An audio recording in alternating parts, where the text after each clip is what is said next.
가슴으로 쓴 참회록, 하버드 아들을 둔 어머니의 눈물.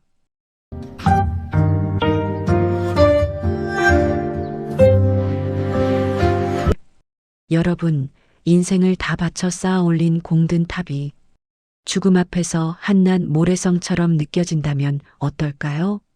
여기 평생을 아들의 성공이라는 훈장 하나만을 위해 태평양 건너 낯선 땅에서 무릎이 닳도록 살아온 한 어머니가 있습니다. 아들의 하버드 졸업장은 그녀의 유일한 구원이자 자부심이었습니다. 하지만 지금 그녀는 고국의 어느 쓸쓸한 병상에서 묻습니다. 스님, 내가 도대체 뭘 위해 그토록 처절하게 살았을까요?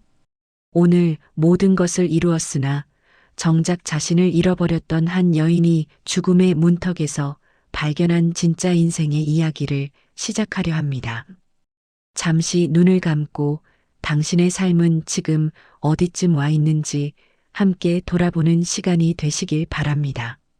정막이 흐르는 병실, 깊은 한숨소리가 공기를 가릅니다. 창밖에는 이름 모를 산새들이 지저귀지만 침상에 누운 선제 할머니의 귀에는 그저 자식 이름을 부르는 환청만 들릴 뿐입니다. 30년 전이었습니다.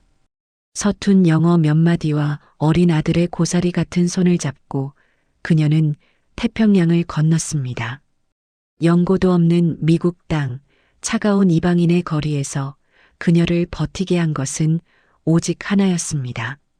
내 아들만큼은 이 땅의 주인이 되게 하리라. 그녀의 하루는 새벽 4시에 시작되었습니다. 샌드위치 가게 바닥을 닦으며 무릎에 연골이 다 닳아 없어지는 줄도 몰랐습니다. 세탁소의 뜨거운 스팀에 얼굴이 벌겋게 익어 피부가 벗겨져도 그녀는 울지 않았습니다. 오히려 아들의 교육비를 낼 수 있다는 사실에 감사하며 거친 손마디를 매만졌습니다. 드디어 아들의 하버드 합격 통지서를 받아든 날, 그녀는 세탁소 구석에 주저앉아 엉엉 울었습니다. 이제 됐다. 이제 내 인생 보상받았다. 그 종이 한 장이 그녀의 휘어진 등줄기를 펴주는 마법의 주문인 줄로만 알았습니다. 하지만 그것은 보상의 시작이 아니라 긴 이별의 서곡이었습니다. 아들은 하버드를 나와 미국의 주류 사회로 화려하게 편입되었습니다. 고급 저택, 세련된 아내, 그리고 완벽한 영어. 그 찬란한 성공의 풍경 안에 어머니의 자리는 점차 희미해져 갔습니다. 아들이 높은 곳으로 올라갈수록 어머니는 아들의 앞길을 가로막는 촌스러운 과거가 되어갔습니다. 평생을 자식의 앞길을 밝히는 촛불로 살다 보니 정작 본인의 심지는 다 타버려 재만 남았던 것입니다. 억울함으로 가득 찬 병상, 스님과의 만남, 결국 병든 몸을 이끌고 홀로 고국으로 돌아온 선제 할머니, 능행 스님이 운영하는 자제병원에 처음 왔을 때 그녀의 눈빛에는 슬픔보다 무서운 도끼가 서려 있었습니다. 스님, 세상이 이럴 수는 없습니다. 제가 어떻게 산 세월인데 남들 다 부러워하는 하버드 아들을 둔 내가 왜 이런 호스피스 병원에서 이름 없는 노인네들과 죽음을 기다려야 합니까? 이건 정말 공평하지 않습니다. 할머니는 밤마다 벽을 치며 흐느꼈습니다. 미국에 있는 아들은 바쁜 업무와 아이들의 교육을 핑계로 화상 전화 몇 통이 전부였습니다. 몸의 통증보다 더 할머니를 괴롭힌 것은 내 인생이 실패했다는 자괴감이었습니다.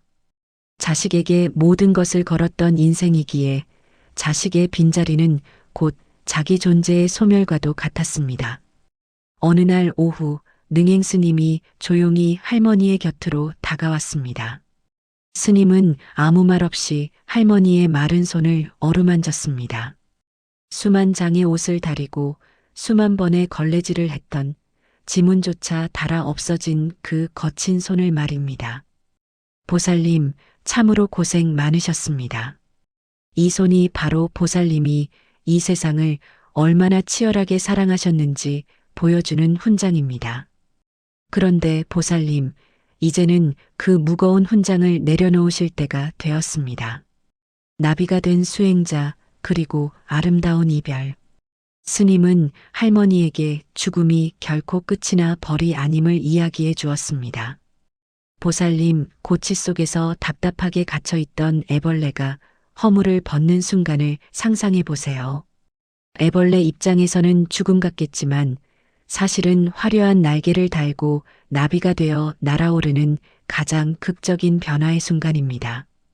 여기 보살님보다 먼저 그 다리를 건너간 이들의 이야기를 들어보시겠어요? 스님은 위암으로 45세라는 젊은 나이에 떠난 한 비구 스님의 이야기를 들려주셨습니다. 그는 죽음을 앞두고도 참으로 당당했습니다. 자신이 떠날 시간을 직감하자마자 주위를 정리하기 시작했죠. 병원비는 물론 홀로 남겨질 노모에게 드릴 용돈까지 봉투에 딱 맞춰 넣어두었습니다. 임종하는 날 아침 그 스님은 몸소 삭발을 하고 승복을 깨끗이 갖춰 입었습니다. 그리고 멀리서 달려오신 어머니가 도착하자 마지막 힘을 다해 큰 절을 올렸습니다. 참회하고 고마움을 전하는 그 절은 세상에서 가장 아름다운 이별의 인사였습니다. 절을 마친 스님은 좌복 위에 단정히 앉은 채로 그렇게 조용히 마치 잠들 듯 떠나갔습니다. 선제 할머니의 눈에서 굵은 눈물방울이 툭 떨어졌습니다. 아들에게 큰 절을 받기를 원했고 아들이 내 임종을 지켜야 한다고 고집했던 자신의 마음이 얼마나 큰 집착이었는지 비로소 깨닫기 시작한 것입니다. 동백꽃 뿌리와 루게릭병 환자의 기적. 스님은 할머니를 모시고 정원으로 나갔습니다. 붉은 동백꽃이 툭툭 떨어져 땅을 붉게 물들이고 있었습니다. 보살님, 저 꽃이 떨어졌다고 해서 동백이 사라진 걸까요? 아닙니다. 땅속 깊은 곳에 뿌리가 살아있기에 내년 이맘때면 더 붉은 꽃이 다시 피어납니다. 우리 인생도 이와 같습니다. 지금 보살님이 아파하는 이 몸뚱이는 한낱 껍데기일 뿐입니다. 마음이라는 뿌리를 잘 가꾸면 보살님은 다음 생에 더 건강하고 선한 꽃으로 피어날 수 있습니다. 할머니의 가슴 속에서 무언가 툭 하고 내려앉는 기분이 들었습니다. 이어 스님은 16년 동안 루게릭병으로 전신이 마비되었던 환자의 이야기를 들려주셨습니다. 손가락 2개만 움직일 수 있었던 그 환자는 매일 예불을 빠뜨리지 않았고 임종 직전 이런 유언을 남겼습니다. 이 몸은 껍데기일 뿐이니 내가 숨을 거두면 바로 의대에 기증해 주세요. 평생 이 몸으로 남을 돕지 못했으니 마지막 가는 길에 의학 연구에라도 쓰이고 싶습니다. 놀라운 일은 그가 숨을 거둔 뒤에 일어났습니다. 16년 동안 쇠막대기처럼 뒤틀려 있던 그의 몸이 숨이 멎고 1시간 만에 마치 솜사탕처럼 부드럽게 풀린 것입니다. 얼굴에는 세상 어디에서도 본 적 없는 평온한 미소가 깃들었습니다. 그것은 집착을 내려놓은 자만이 보여줄 수 있는 해탈의 기적이었습니다. 반야심경과 참된 자유. 선제 할머니는 이제 매일 아침 반야심경을 읽습니다. 조겨놓은 계공 도일체고액 모든 것이 비어있음을 비추어 보니 모든 고통에서 벗어났다는 그 구절을 읽을 때마다 할머니는 미국에서의 30년 고생도 아들에 대한 서운함도 그저 지나가는 바람이었음을 깨닫습니다. 능행 스님은 말씀하셨습니다. 늙고 죽음조차 본래는 없는 것입니다. 이 법문을 깨달으면 우리는 비로소 죽음이라는 공포에서 해방됩니다. 이제 할머니는 미국에 있는 아들에게 전화를 걸어 먼저 말합니다. 아들아, 엄마 걱정하지 마라. 엄마는 이곳 스님들과 도반들 사이에서 아주 귀한 공부를 하고 있단다. 내가 하버드에 간 것보다 엄마가 지금 내 마음 하나 깨닫는 이 기쁨이 훨씬 더 크구나. 사랑한다, 아들아. 그것은 평생 아들을 소유하려 했던 집착의 끈을 놓고 진정으로 아들을 사랑하게 된 어머니의 첫 고백이었습니다. 나비가 되어 날아오를 당신을 위해 우리는 모두 대책 없이 살다가 대책 없이 죽음을 맞이하곤 합니다.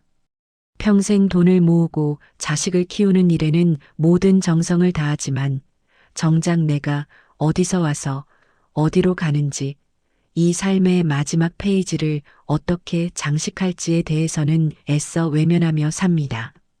하지만 선재 할머니는 자재병원에서 보낸 마지막 시간을 통해 인생 80년보다 더 깊은 지혜를 얻었습니다.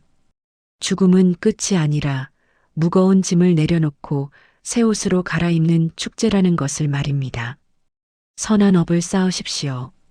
지금 내 곁에 있는 사람에게 따뜻한 눈길 하나 건네는 것, 내 안의 욕심을 조금씩 덜어내는 것, 그것이 바로 가장 확실한 사후 대책입니다.